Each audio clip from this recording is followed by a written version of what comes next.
He didn't invent a product. He didn't discover a company. He sold belief, and that belief made him millions before it destroyed thousands of lives. This is the story of Jordan Belfort, not the movie version. Not the meme, but how a salesman learned that truth. Doesn't matter if confidence is louder. Queens, New York, early 1960s. A neighborhood where stability was the dream and ambition stayed small. Most kids wanted a decent job. One kid wanted the ceiling gone. Jordan learned something early. Money follows persuasion. At 16, he wasn't flipping burgers. He was selling Italian ice on the beach. 2 for 1 if you tell your friends. Scarcity, incentive, urgency. By summer's end, he'd made more than most adults around him. Not bad for a teenager. Most kids would have spent it. Jordan enrolled in dental school. On the first day, the dean gave a warning. If you're here to get rich, you chose the wrong profession. Jordan didn't argue. He stood up and walked out. Because cleaning teeth wasn't leverage, control was. His next experiment was meat. Door-to-door beef and seafood. No warehouse, no trucks, no logistics plan. Just a pitch. USDA Prime, flash frozen. Cheaper than the butcher? Don't eat steak? Perfect. Here's the salmon. It worked, briefly. 6 figures in monthly sales. Missed deliveries. Unpaid suppliers. The business collapsed. But Jordan walked away with something more valuable than profit. The realization that the product didn't matter. If you could sell confidence, you could sell anything. Wall Street was next. A junior job at a legitimate firm. Suits, quotas, ego, cocaine, and bathroom stalls.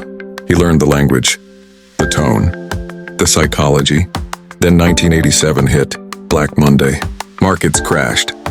Phones went silent. Jordan got fired, but where others saw disaster, he saw margin. Penny stocks, unregulated, illiquid, forgotten.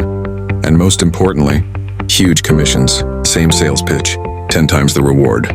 No financial expertise required. Just a phone.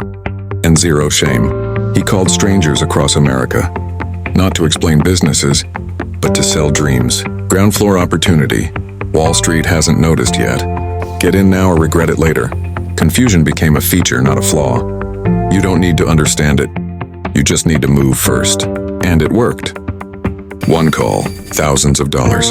Again, and again, and again. By the end of the 80s, Jordan wasn't just selling stocks. He was recruiting believers. That's when he met Danny Porish. Unpolished, loud, chaotic, but lethal on the phone. Together, they built Stratton Oakmont, a name designed to sound old, elite, untouchable. The reality? A strip mall boiler room fueled by desperation and greed. They didn't hire analysts. They hired hunger. Bartenders, dropouts, hustlers. Jordan trained them with one philosophy. Never break the line. Don't allow hesitation.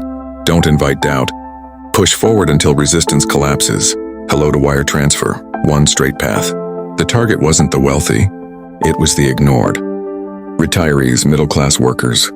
People chasing security? Hope packaged as urgency. At first, it was worthless penny stocks. Then real companies. They'd buy cheap shares, hype them relentlessly, sell at the peak, and leave everyone else holding the crash. Pump, dump, repeat. Inside Stratton, it was chaos disguised as success. Bonuses thrown like confetti. Humiliation for anyone who slipped. Drugs weren't recreation, they were fuel. The office became a spectacle. Strippers, champagne, screaming phones. Jordan wasn't a CEO anymore. He was a cult leader. But excess doesn't scale forever. Regulators noticed. Investors complained. Journalists started asking questions. Money moved offshore. Shell companies multiplied. Cash smuggled through absurd channels. What Jordan called protection, the FBI called evidence. Employees flipped. Wires recorded everything. In 1996, the raid came. Computers seized. Files emptied. The illusion shattered. And then Jordan made the mistake that ended it all.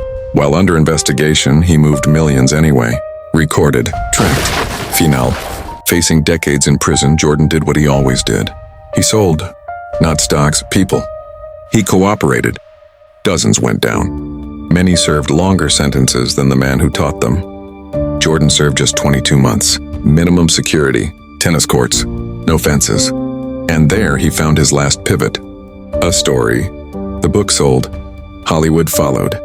The fraud became entertainment. The criminal became a character. Audiences laughed. The victims disappeared. Teachers lost pensions, families lost homes, lives collapsed quietly. Restitution was ordered. Most of it was never paid. Jordan moved on. Speaker, coach, author, teaching success and ethics. The wolf survived, not because he beat the system, but because the system loves confidence more than truth. And maybe that's why this story still sells, because deep down, we don't just hate the scammer, we envy him.